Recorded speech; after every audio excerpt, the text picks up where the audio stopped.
Hello everyone, you're welcome back to my kitchen. So today it's all about this fluffy akara, like crunchy on the outside and so soft and moist on the inside.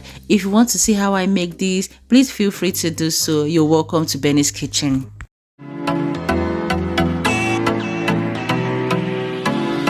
So the ingredients I'll be using today is this already washed black-eyed beans, onions, chili and salt. You don't need much ingredients for this recipe and it will still come out very tasty.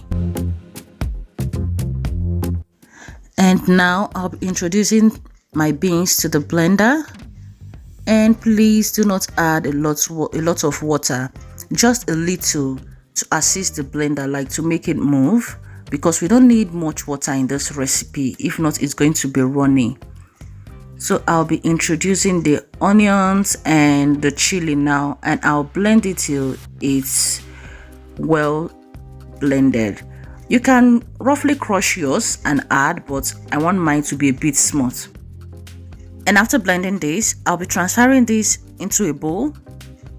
You can see the texture now. It's a bit stiff or thick, but after whisking this, it will become very light and fluffy. Please, you have to do this to get that original and classy akara texture.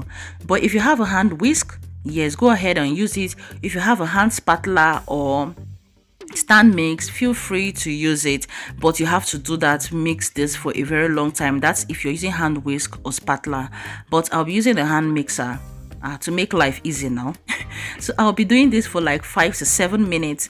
And please, if you have a cover like a lid that has an opening in between, you can feel free to use that, because this will definitely splash or splatter everywhere.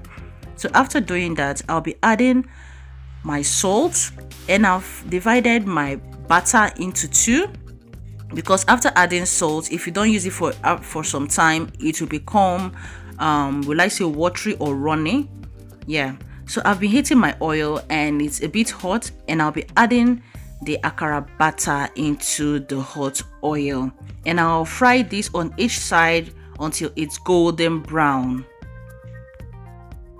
To know you've done a good job, once you put the batter into the oil, once it gets into the oil, it will just float.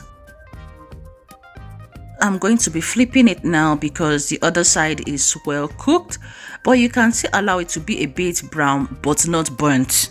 Yes, we just have to allow it to brown, to fry it is golden brown.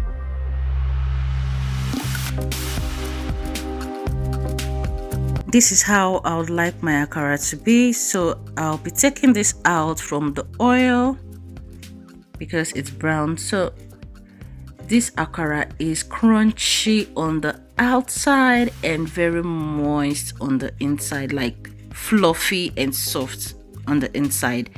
See, I couldn't just stop eating this akara, seriously speaking. It's so yummy, so delicious. Wow, can you see the inside? This is just a delight. And if you try this out, please let me know in the comment section. Let me know your thoughts in the comment section also. Please like this video and subscribe. See you all in my next video. Love you all. Bye.